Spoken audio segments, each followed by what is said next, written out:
and welcome to the latest episode of New Dad on Old Movies. I'm your host, Jason the New Dad, and I'm joined live via anti-gravity field by my daughter Indy. This channel is intended as a casual primer for classic films. I'll be focusing mainly on the ones I think people have heard of but perhaps not seen. The guidelines. Every film is one I like. Every film is from before 1970, and every film is available on Blu-ray or DVD. So let's get to it. In this episode, we're watching the 1955 French psychological horror film Les Diaboliques, directed by Henri-Georges Clouzot. The plot centers on a boorish and tyrannical school headmaster and his long-suffering wife who conspires with his mistress to murder him. After they seemingly get away with the crime, unexplained occurrences begin to happen around the school. Clouzot also directed The Wages of Fear, which is one of my all-time favorites and will definitely appear sooner or later on this show. Right after he finished that film, Clouzot optioned the rights to the novel She Who Was No More, snagging those rights apparently mere hours before Alfred Hitchcock could acquire them. With Hitchcock unable to get the rights, he would buy another work by the same author and adapt it into Vertigo. So we should all be grateful we got Vertigo and Les Diaboliques. The film stars Clouzot's wife Vera Clouzot in the role of the protagonist Christina. Vera would tragically die 5 years after the making of this film, which caused Clouzot to fall into depression, and he would not complete another film until 1968, La Prisonnière, which would ultimately be his last. During the shooting of Les Diaboliques, Henri and Vera Clouzot had a tumultuous relationship with the co-star Simone Signoret, mostly because Henri screwed over Simone with a contract that only paid for 8 weeks of filming, despite the shoot running twice that length. It did not escape people's notice that their dynamic seemed to closely mirror the dynamic of the three main characters. Like many of my favorite classic thrillers, Les Diaboliques contains one of the great iconic twists of all time. The twist has been plundered so many times in different ways that it has lost some of its impact, but at the time it blew people away. Let's get to the setup.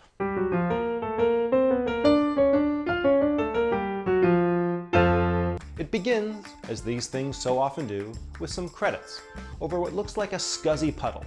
We get a cryptic quote. On a rainy day, a car drives up to the gates of the De La Salle boarding school. It is the headmaster himself, Michel De La Salle. Not since It Ate Georgie has a paper boat met such a terrible, terrible fate. He drives past a nasty, fetid water-filled swimming pool and starts unloading his car, which is full of rotten food because he's too cheap to feed his students properly. The school snack guy, they got a snack guy, rings the recess bell and the students pour outside.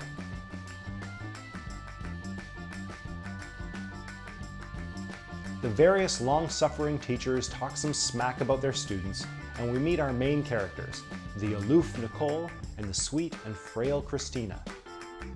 And we see their natures by how they act to their fellow teachers. Nicole reveals a bruised face and says that she and Michel had a fight. Christina says he wasn't always this way, and that he used to make Christina happy. Luckily, 2 other teachers are there to explain the situation to us. Yes, Christina is Michel's wife, and Nicole is his mistress. And they both seem to like each other a lot more than they like him. Michel spies them talking and grills them about it.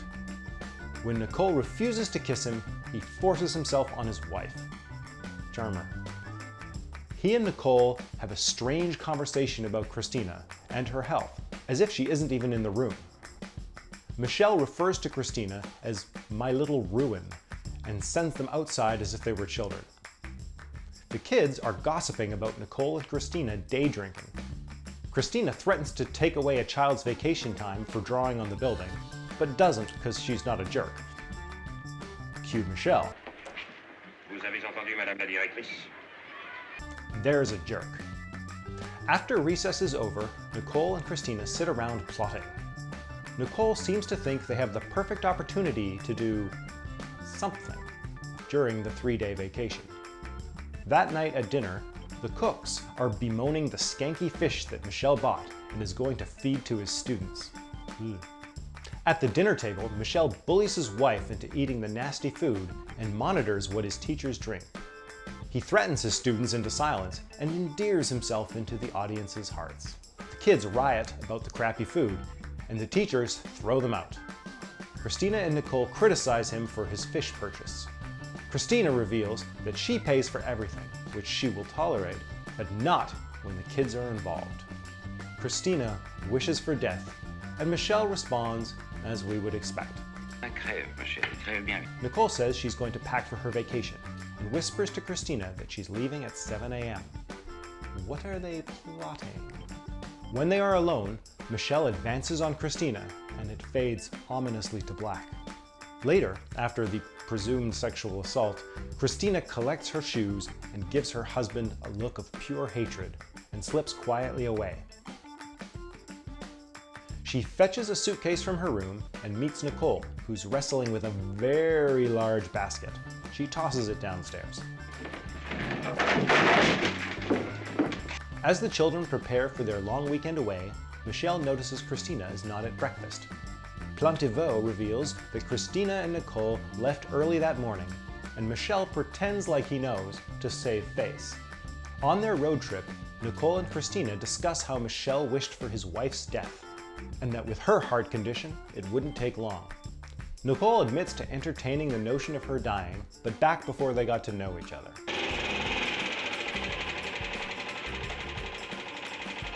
After dealing with Nicole's nosy landlady, they get their suspiciously oversized basket into their room. And their plan springs into action. Christina calls her husband and tells him she wants a divorce.